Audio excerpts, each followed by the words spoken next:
Today, we're going to talk about The Poet. This case is even stranger than some of your favorite fiction novels. And by the end of it, I think you'll be just as shocked as I was. But before we get started, welcome to True Crime with Maneater. If you love all things true crime, including missing person cases, cold cases, and just the strange happenings of the world, you've come to the right place. Be sure to subscribe and turn on alerts so you never miss a video upload. Let's get started.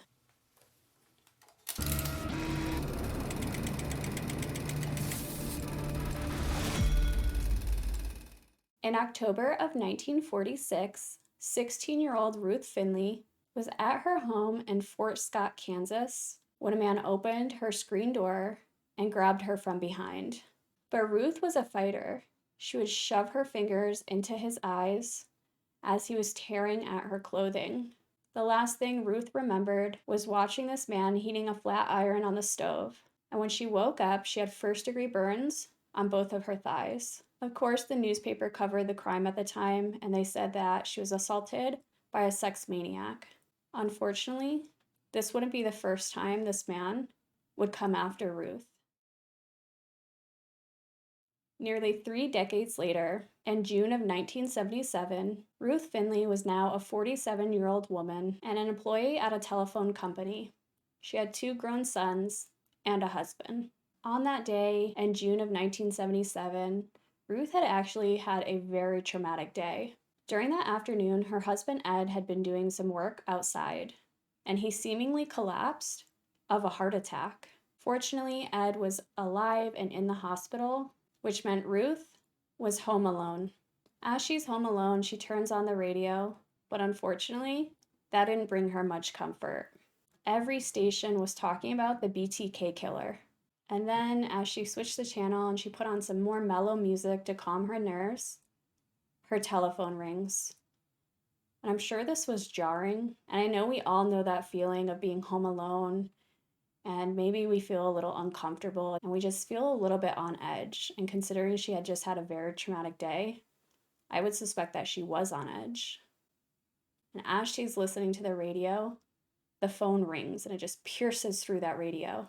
Ruth assumes that it's a call from the hospital, and of course I'm sure this brought her anxiety up. I mean, a call this late from the hospital is probably a bad sign.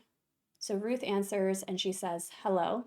On the other line is a male voice, and he says, "Is this Ruth Smock from Fort Scott, Kansas?" Ruth was obviously startled because he had used her maiden name, and she hadn't lived in Fort Scott for decades. Of course, she answered and she said, "Yeah, it is." And the man would say, "I know all about that night." And as she's listening to this man, he pulls out an article from October 5th, 1946, and begins to read it. Branded on both thighs by a hot flat iron, apparently by a sex maniac, Ruth Smock, 16-year-old Fort Scott high school girl, was resting today at the home of her parents following an attack upon her early last night. Ruth did say that the intruder wore dirty overalls and looked to be about 50 years old at the time. As she's on the phone with this man, it's about 30 some odd years later, he asks her if she still wore her brand. Ruth would say, "I don't know what you're talking about."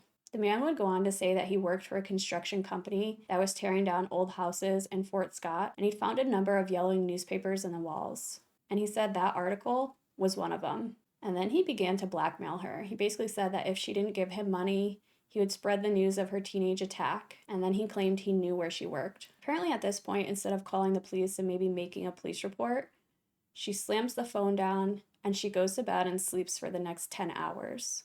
Her husband would remain in the hospital for a week, and luckily he didn't have a heart attack, but he had been in a car accident the previous year, and it turned out that was the reason for whatever was happening to him. So as Ed is in the hospital, she's waiting for more calls to happen, but apparently none came. Ed would return home, and everything appeared normal. So later that summer, as she's at work one afternoon for the phone company, there is an envelope on her desk. This envelope was addressed to her, and she opens it, and shock just overwhelms her. There's a newspaper article inside that envelope, and it's that newspaper article that the man had read to her over the phone. She was in complete distress and shock at this point, and she just tore it up and threw it away. Over the next several months, Ruth would continue to get calls from the same unidentified man. At this point, Ruth and Ed basically just want a normal life. They were both raised in rural Kansas to poverty-stricken farmers, and both of their parents seem to fall into the line of more so discipline than obviously how we are now today. Of course, we believe in discipline, but we know psychologically that children need a lot of comfort and things like that. And Ruth and Ed just wanted people to like and respect them. Ed was an accountant at a construction firm, and his hobby on the side was painting, while Ruth's hobby was ceramics. So they did spend a lot of time together just doing art. In August of 1977, Ruth had been out window shopping in downtown Wichita. What Ruth didn't notice is a man had been walking beside her. Obviously, as she's walking, it's a really busy street at the time. It's kind of crowded. Her and Ed both work downtown. She's really used to being there. It's a very busy place. And this man is walking beside her, and suddenly he says, "You've done such a good job working this week. You can take the weekend off." Of course, Ruth is just, window shopping, and she's kind of in her own head at this point. And when he says this, she turns and she looks at him, and she's completely startled. But she did try to recall as many details about him as possible. She would go on to say that he was in his 40s or 50s. She said that he was skinny and he wore plaid, jeans, and white canvas shoes. She also said that he had black hair that was graying at the temples. And as she's looking at him, he says, "You work at the telephone company, don't you?" And Ruth is trying to ignore him and maybe just keep on walking and hoping that he goes away, but he doesn't. He continues. He asks her, "What do you do there? Are you an operator?" And then he would tell her that he had won money in Las Vegas and ask if she wanted to go to Las Vegas with him. So she's silent and she just keeps walking, and she's very fearful. She doesn't know who this man is, but she suspects it's the man that's been calling her. And then suddenly the man just blurts out, "The camera reflects the true quality of one's soul." And then she would just look at him and say, "I'm waiting for my husband." And then the man would say, "Are you still married?" And then at this point, he's growing more menacing. He goes on, he says, "I like your face. I'll see you again, and you can count on that." Some people's fantasies are some people's nightmares. At this point, Ruth is just in complete shock. She's thinking, this has to be the man that's calling me. And then her husband walks out of the shop towards her, and she goes, she beats him, and she says, "Some creep is following me, and he's saying all of this weird stuff." Ed is like, "Well, perhaps he was just trying to pick you up. Maybe he was looking for a companion." Ruth would not see or hear from this man again until the following year. In June of 1978, Ruth was shopping downtown, and as she's shopping, she passed an alleyway between stores, and she felt someone reach out and grab her waist. And she gets a look at him, and it's the man from the previous summer. He yells, "Ruth, get back here, you stupid bitch, and talk to me." At this point, Ruth yanks herself free, and she runs into the Macy's across the road. She gets in the escalator, and she rides it to the 5th floor before realizing where she was. She gets herself calmed down, and she calls her husband Ed to come get her. As Ed gets to Macy's, he finds his wife and he realizes that she's really in distress. She tells him that this man grabbed her. She's like, this was the man from last summer.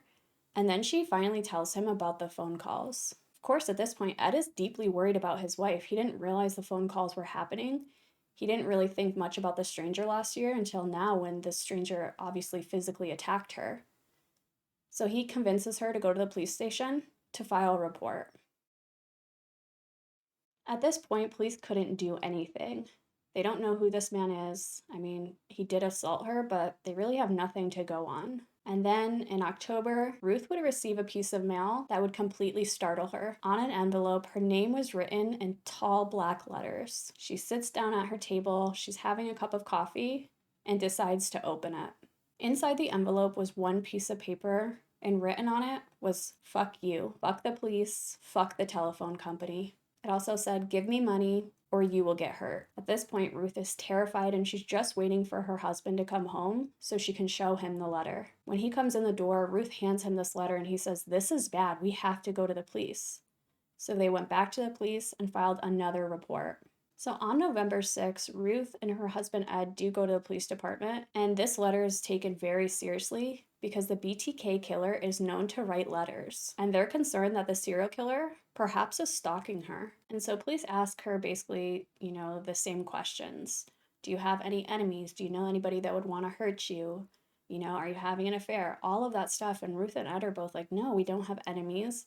We live in a nice neighborhood. We're friends with our neighbors. There's no reason anybody would want to do this to us." The following week, another letter would appear in her mailbox. This time, the writer said, I can tell if anybody is watching me. Don't be a dumb bitch again and blow this. I will try to be your friend, but when you are a dumb bitch, I don't like you. This time you talk to me when I call you soon. At the end of the letter, the writer would write a poem. Wherever you go, on water or land, you still gotta pay or I tell about your brand. I am smart and know things to do. You talk to people I despise, like police, LT, and telespies. The writer also demanded $100. Of course, they brought the letter to the police department, and then it seemed the letters picked up and they just kept taking every single letter that they received to the police. Police would take them to the forensic lab and have them brushed for fingerprints. And it seemed that as the letters were being written over time, there was more misspellings and made up words, and it just was getting really hard to decipher what the writer was saying.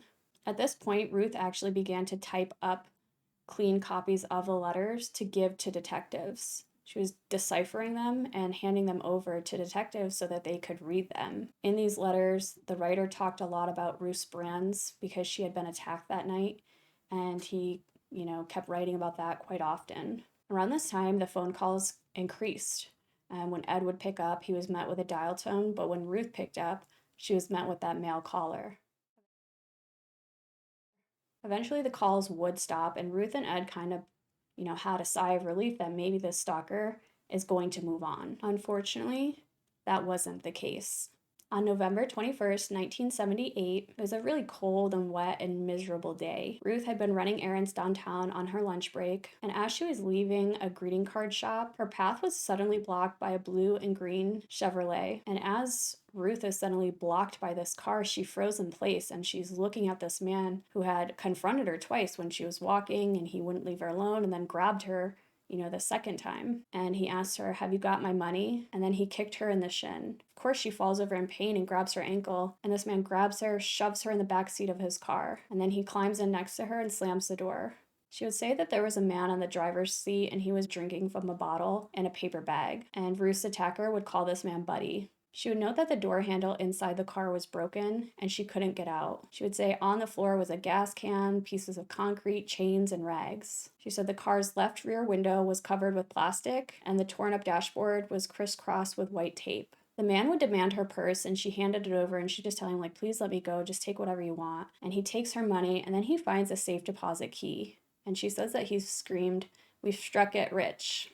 And as he's going through the purse, he also pulls out the business card for the detective that she's been delivering all these letters to. And he would show it to Buddy, and then he'd pick up a chunk of concrete and hit Ruth in the head. And he'd scream, "You damn stupid bitch." And then the men speed off with her in the car, and because she was hit in the head, she's trying to focus on what they're saying, but she really can't. One of the men says, "We'll get rid of her, but not here." And they're kind of speeding around, and she's terrified at this point. As they're driving, it's slowly becoming nighttime, and one of the abductors says, "Do you like beer? We'll get some beer and have a party. I'll be real nice to you." At this point, it's been 4 hours that she's been abducted, and she finally said, "I have to pee." The men just laughed at her, but Ruth began to force herself to gag, and she said, "I'm going to throw up if I don't go to the restroom." The abductor was like, "You won't do that." And so they do pull over, and they take her sweater and her shoes so that she can't run away.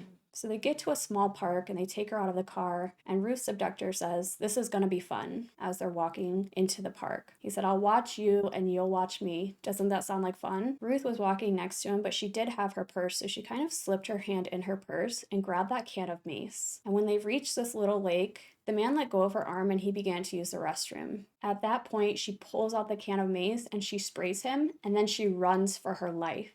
And she's running as fast as she can, and then she finds this large bush and she kind of crouches down. She was terrified that the man was tracking her, and he screams at her, "You'll freeze if we leave you here. Come get your shoes and your coat and we won't bother you anymore." And of course, at this point, it's cold, it's November, her feet hurt and they're numb from the cold, but she stayed there and waited until the men stopped shouting. And then finally, she'd exit the park and she'd run across the street to a liquor store. And she'd tell the owner that someone was after her and that they had to call the police, and, "Could you please call my husband?" At this point, Ed is in a complete panic because his wife has been missing. She didn't come home from work. And when he gets that phone call, he's like, "Please put her on. Let me talk to her." And he drives 30 minutes to where she said she was, but by that time, police had already taken her to the police station.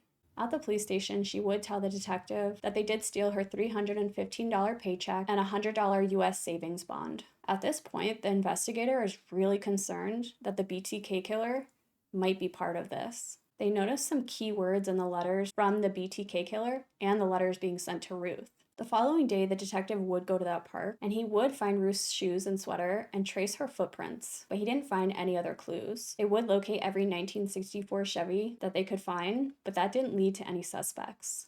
Over the next month or so, they did watch Ruth very closely. They had police following her during her lunch hours where she typically ran errands or did a little shopping, and they really didn't find anything suspicious happening during that time. Eventually, detectives would take Ed and Ruth to her hometown because they wanted to figure out who had assaulted her as a 16-year-old. They thought maybe that this person could have something to do with it, or maybe somebody that knew him was now stalking Ruth. Ruth would examine a bunch of mugshots at the police department in her hometown, but she really couldn't identify the person. Sometime later in December, the detective working the case would receive a letter from the stalker, and the letter would accuse the detectives of, quote, protecting a whore from death. This very much upset the investigator on the case. He knew that Ruth was a really lovely and kind woman, and she was just going through utter hell. At this point, Ruth and Ed are living in terror. Many nights, Ruth is trying to sleep, and Ed would take his gun and he'd go outside in their backyard and lay in bushes, waiting for her attacker to show up so that he could kill him. As it's turning into spring and summer, the letters are still coming, and Ed names this person the poet. One of the letters said, "The whore bore her guilt in her bed of slime, from selling her ass and not charging a dime. Slept with strangers in evil bed, enraged demon hunters saw blood was red. All bitches should keep their names and faces secret." But suddenly in July of 1979, the letters seemed to stop. So the couple decided to go on their annual summer trip to a dude ranch in Colorado. Because Ruth wanted a new pair of jeans for the trip, she told Ed on August 13th after work she was going to head to the department store. But Ed was really uncomfortable with this. He's like, the letters just kind of stopped. We don't want to press our luck. We don't know what this person is thinking. So Ruth goes to Dillard, she gets her pants, and when she leaves the store, it's pretty much nighttime. And she feels uneasy, so she pretty much runs to her car. And as she's almost to her vehicle, she hears a man shout, "Hey Ruth, I didn't know you were gonna make this so easy." She did run to her car and she's trying to get in, and he grabs her from behind and he orders her to get in the car. And he throws a bag into her back seat because the window was down a little bit. And inside that bag, there was rope, white tape, a red bandana, and a half-empty bottle of wine. He then tells her, "We'll go to a nice little place where it says keep out." Ruth would break free of her attacker and she's trying to run around her car, but this man had already taken out an 8-inch knife and he ends up stabbing her twice in the back. He did attempt to stab her again, so she breaks free, she runs to the passenger side of her vehicle, she gets in, she slams the door, she locks it, and she rolls the window up. And as she's doing this, he sticks his hand in the window and he gets it caught in there. And this brown cotton glove that he was wearing, he pulls his hand back and it gets stuck. Ruth eventually gets in the driver's side and she pulls out and she obviously flees, and she can just see him standing there in her rear view mirror. And as she's driving, she's really not feeling well, and she looks down and the knife is sticking out of the left side of her. And she could see blood just all over the car from her stab wound. She gets to a gas station, she pulls in, gets out, she goes to the payphone, and she dials the police headquarters. Ruth tries to introduce herself, and the man says, "I know who you are, what's going on?" And she says, "I've been stabbed." And he says, "We're gonna send police, just stay where you are." But Ruth said she was very terrified, so she gets in her car and she drives for another 5 minutes. She was terrified that this man was still following her and that he was going to kill her. So she's driving, and it was only a 5-minute drive to her house at this point, so she arrives to her home. By this point, the detective did call her husband Ed, and Ed is outside and he's waiting for her to make sure that he can get her help. And when he sees her and she's saying, "Just pull the knife out," and Ed's like, "No, we have to leave it. It might increase the bleeding. You could bleed out before anybody gets to you." And so he puts her in the passenger seat and he drives her to the hospital. Doctors did find these deep gashes on Ruth's back and left arm. There was a 2-inch deep wound where the knife had been lodged, and if it had been lodged any deeper, it would have killed her. The local news stations did pick this up, and there was articles, and obviously they were warning of this extremely dangerous predator. They even had a police sketch made. People were concerned about who this person was. Ruth was in the hospital for 9 days, and when she was released, a nurse did tell police that a man fitting the description of Ruth's attacker had visited the nurse's station to inquire about her. And of course, detectives were incredibly alarmed, so they did stay at Ruth's house for the next 48 hours in case he showed up again. The attacker wouldn't show up, and at this point, Ed is tired of this. So he puts messages in the newspaper to try to contact Ruth's stalker. In the classified section, he would place an ad that read, "Poet, tell me what I owe you. RSF." And at this point, everybody's picking up on this name. They're calling him the poet, and every time they cover Ruth's case, they just mention the poet, the poet. At this point, the poet does begin signing his letters with that nickname, and he would communicate with Ed through the classifieds. And one, he would say, "To RSF, the price of my service to stay alive can now be settled at 5. He called Ruth, quote, "the seventh and hardest to find." And of course, at this point, they're just like, this is the BTK. He's the one doing this. And in October, suddenly the newspaper tells police that the poet had been sending the newspaper taunting letters for 6 months.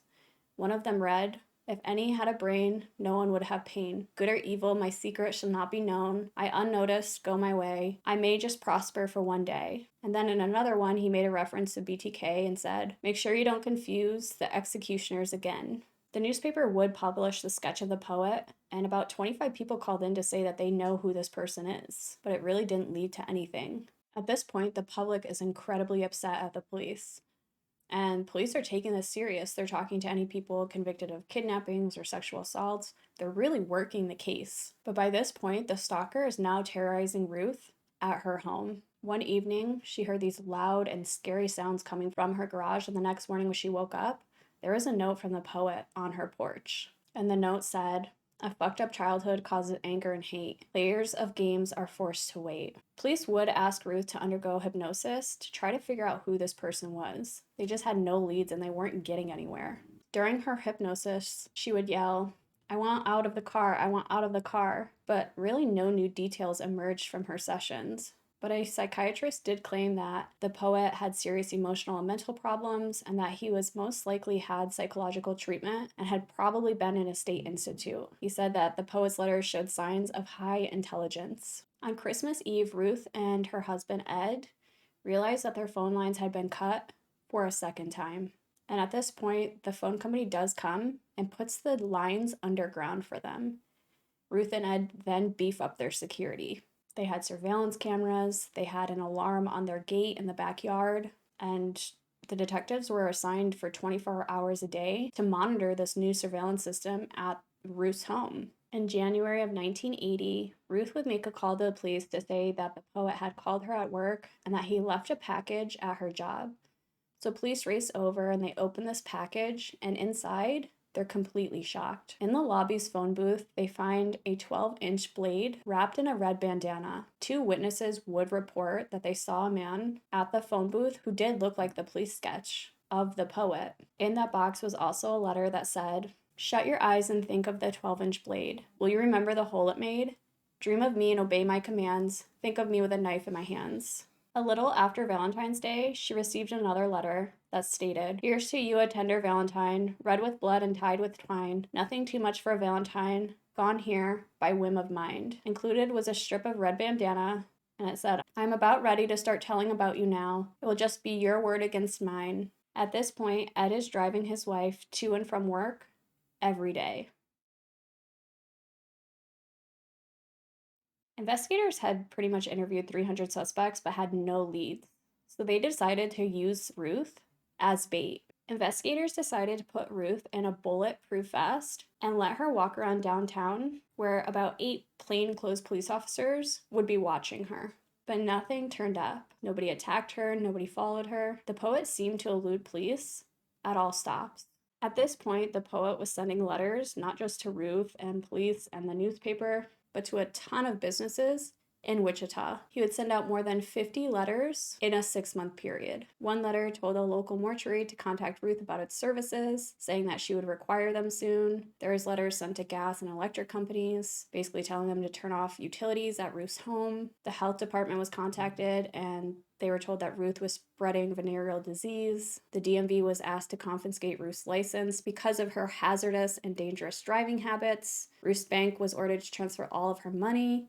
A local florist received a $5 bill with a request that 1 black flower be sent to Ruth. Police would install cameras camouflaged in a birdhouse in Ruth's backyard. A prominent psycholinguistics at Syracuse University, who had gained national attention for his work on the Son of Sam case, wrote a profile stating that the poet was clearly and severely psychotic, virtually pathological, schizophrenic, and extremely dangerous. and that he was a loner. He said that the style and pathology of the poet and the BTK strangler were highly similar, but he did not believe they were the same person. In June, Ruth did receive a letter that was postmarked from Oklahoma, and it was the first to be sent outside of Wichita. Police would receive an anonymous call from a woman regarding a man who resembled the poet. Police discovered the man had worked in Wichita and had been fired from his job about 7 months earlier, after which he had moved to a trailer west of Oklahoma City. Turns out his psychological profile also matched that of the poet. So police eventually brought him back and they did a lineup, but Ruth said that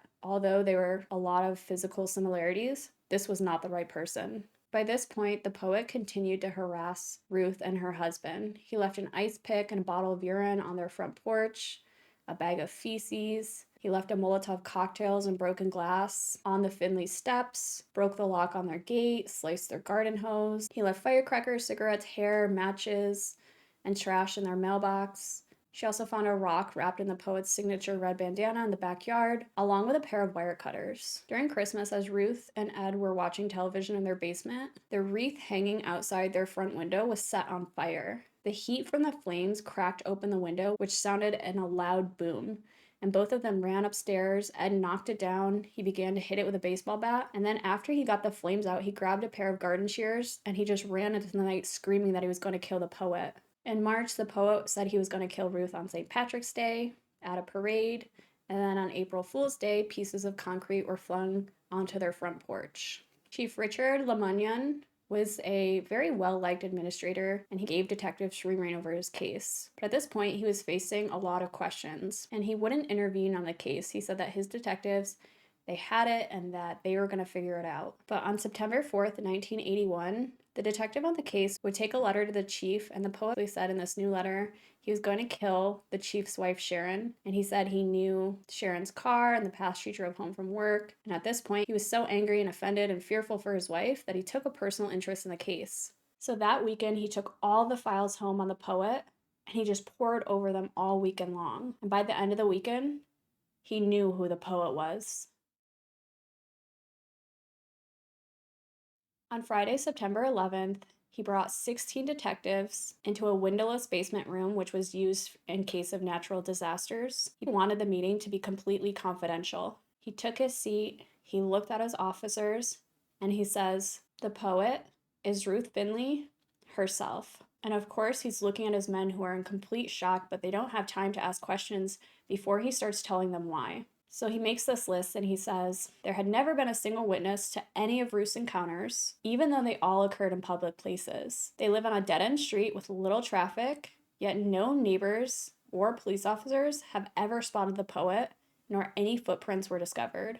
Detectives only found a single set of footprints who belonged to Ruth while in that park. She claimed that the kidnapper had struck her in the face with concrete, but her face showed no injury. When Ruth was stabbed, she called the actual police department. She didn't dial 911. So she got out of the car to make the call, then she jumped back in the car and drove home. And he's like, how could she do that with a knife in her back? Captain Hill received a letter from the poet as soon as he took over the case. Thing is, only Ruth, Ed, and police knew that Hill had assumed command. As soon as the camera was placed in the birdhouse, that camera had only been known by Ruth, Ed, and the police. The poet stopped appearing in Ruth's backyard. And those messages between Ed and the poet, while Ed and Ruth were on vacation, the poet had stopped writing in the classified section. And it always stopped when they were on vacation, but resumed when they returned. The chief would say the only person that could be responsible is Ruth or Ed. And he doesn't believe Ed is the one doing this. He said that his detectives got too close to the case and they did become very friendly with Ruth and Ed. And that because he was so far removed from the case, that when he looked at the case, it was simple to see that she was doing this. He would say that in person, Ruth was too kind, too gentle, too modest, and too normal, obviously, to be suspected of such outrageous behavior. He would then order that his detectives for the next 2 weeks would perform around-the-clock surveillance of Ruth and her husband, Ed. And he said, do not breathe a word of this to anyone else. It only stays with the people in this room. You do not tell Ruth, you do not tell Ed, you don't tell anybody else. He said, don't tell your spouse, and if the media receives any tips at all, that he would fire every single person in that room. After the meeting, the chief would go back to that doctor and ask if the poet could be Ruth, but the doctor was very firm. He said, no, absolutely not. He would also give Ruth's medical files to a personal physician to ask if that wound could be self-inflicted, but the doctor said that it would be physically impossible. But the chief knew that Ruth was the poet. On September 14th, the surveillance started on Ruth and Ed. Police would follow their every move. 3 days later, the police would have their first break. At 8:30 a.m., Ed and Ruth went to the Eastgate Mall parking lot and stopped at a mailbox. Ruth reached out of the passenger side window and placed the mail in the slot, and Ed drove off. At the time, a helicopter had been following them, but the pilot didn't realize what he had just witnessed. He did notify officers. At 1:30 p.m., which was about 30 minutes before the mail was to be picked up, the police would get the contents of the mailbox and began to look through it. They found 5 pieces of mail laying on top of the mailbag. One was a personal letter from the Finleys, 2 were bill payments from the Finleys, and 2 were letters from the poet, one addressed to Ruth and one to Cake TV. Although they seemed to pinpoint that Ruth was the person, they couldn't conclude indefinitely because anybody could have went by after Ruth placed the letters and then placed more letters. Several days later, Ruth and Ed would return to that same mailbox at around 4:15 p.m., and they watched Ruth do the same thing. But as soon as Ed drove away, an undercover police officer pulled up to the front of the mailbox to block anyone else from accessing it. This time, 4 letters were found, grouped together on top of the pile. One was a utility bill, one was a payment to J.C. Penney's, a personal letter, and a poet letter addressed to Ruth. When the detectives finished looking, they let the Postal Service take the letters, reseal the envelopes, and then deliver them. The next morning, Ruth found the poet letter, and then Ed would take it to the police station. By this point, detectives rushed to the post office, and they poured through thousands of envelopes at the business. They wanted to look for a match to Ruth's handwriting. The same day, detectives were tipped off by a suspicious employee, and armed with a waiver from Ruth's boss, they searched her office at the phone company. They discovered a book of poetry, a sheet of torn carbon paper with the poet's handwriting, and a red bandana. And then on Monday, September 28th, they would obtain search warrants for Ruth's home. At this point, they did believe that Ruth was the poet, but they really had no physical evidence to tie her to the letters. On October 1st, Ed was brought in for questioning. At this point, he's puzzled as police are reading him his Miranda rights. He doesn't understand what's happening. And they first started by asking him about his early years, his childhood, and all of that stuff, and he talks to them, and he's very honest and open. And about 2 hours into the interview, they tell him, "We know who the poet is." And he says to police, "I hope the hell you do. Let's go get him." He's very excited. He's so happy that they're going to solve this and that his wife is going to be safe again. So they set out some colored pictures, and these pictures are of Ruth dropping mail into that mailbox. And the detective would say, "One of those is a poet letter. I can verify she has mailed 5 poet letters in the last 2 weeks." Ed would say, "You have to be kidding me." The detective would say, "No, I'm not kidding. I wish the hell I was. The poet is Ruth." At this point, Ed is sitting there and he's absolutely stunned, and he says, "Oh my God. Oh my God." And then the detective would say, "I've hit you with a lot, haven't I?" Ed would say, "You certainly have. I have to eliminate you, and the only way I can do that is for you to take a polygraph."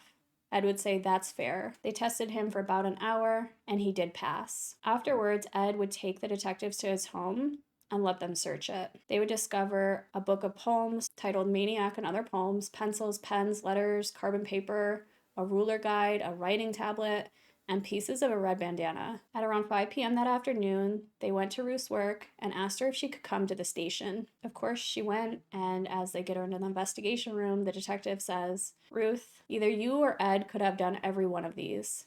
And Ruth says, "We've discussed that. We've said, they probably suspect us." He would then set the letters down and ask Ruth point blank, "Have you written any of these?" She said no. He said, "What if I call you a liar? Because I got evidence that shows you have." Ruth would scream, "Mike!" She was shocked by him. He would say, "Now do you want to keep playing your game? You got a problem, lady." She said, "When did I mail those letters?" He would show her surveillance photos, and at this point, Ruth was astonished, but she didn't say anything. The detective would say, "Ruthie, why? It's time. It's time to tell me why. I'm not mad at you, Ruth. I want to know why you're doing this." And Ruth would just say no. And he said, "Do you need help?" Ruth would say yes. "Why did you make up the story about the abduction, sweetheart? Why did you do it?" She said, "I don't know." "Why did you stab yourself?" "I don't know." He would then ask about the attack that happened when she was 16 years old, and he asked if she had made that up too. And she said that that attack had been real. And he kept saying, "I'm not mad at you. I just want an explanation." And she said, "I don't have one." Ruth would eventually admit to writing the letters and placing the butcher knife in the office lobby phone booth.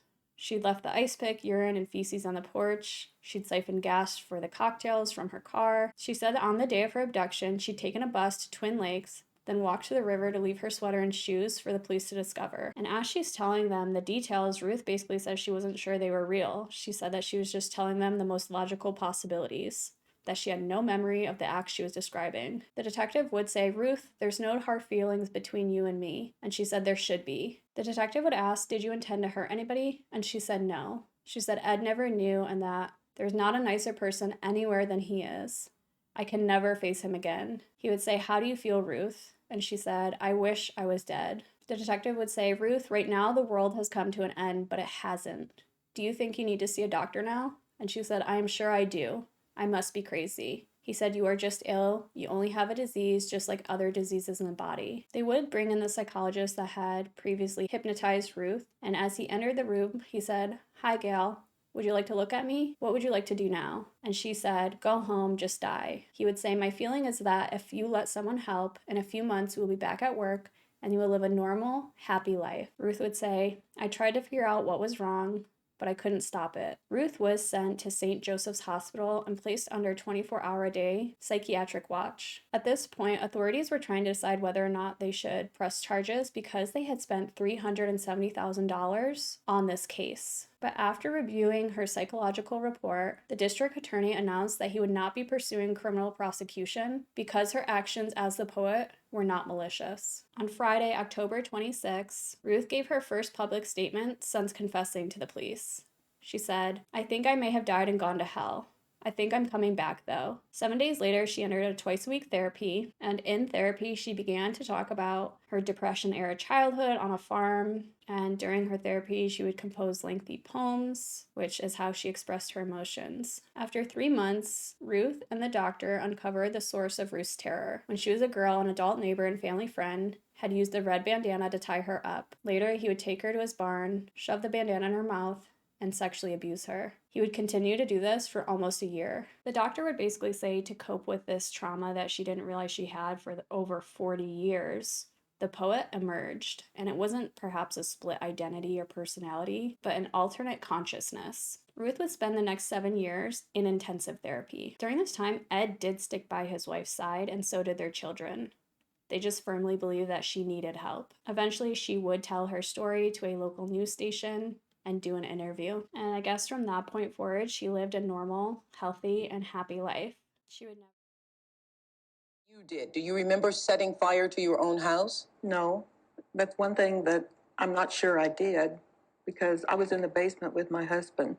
There were some things that went on during this time that everyone wonders if somebody might have been around for a little while. Because the man that met me on the street, there was a man that did that. And I think that's what triggered me off to get something stopped. No, I mean, talking about the night he followed me from work, just talked to me on the street. That was another person. Yes. Yes. It's not a multiple personality. It is what? Dissociative personality. So you created a completely different personality that did these things that you knew nothing about. Right. And would go to the police. You went to the police with your husband to complain about the things being done Yes. to you in earnest. Yeah. Oh, yes, definitely. Then they tried very hard to find the person that was doing it. She would never do the things that the poet did again. She wouldn't try to harm herself. She wouldn't write letters. She just lived normal. So I'd love to know your thoughts on this case. It's actually quite complicated. I have yet to work through how I feel about it, whether Ruth should have been charged, whether psychiatric help was necessary. Many people question if she was sexually abused by the neighbor, all of that stuff. So I'd love to know your thoughts and theories on the case. But that's it for today, guys. If you like this video or any other video on my channel, be sure to subscribe and turn on alerts so you never miss a video upload. If there's a case you'd like me to cover, pop in the comments below, and I'll be sure to get to it. In the meantime, check out some other videos on my channel while you wait for the next upload, and I'll see you then.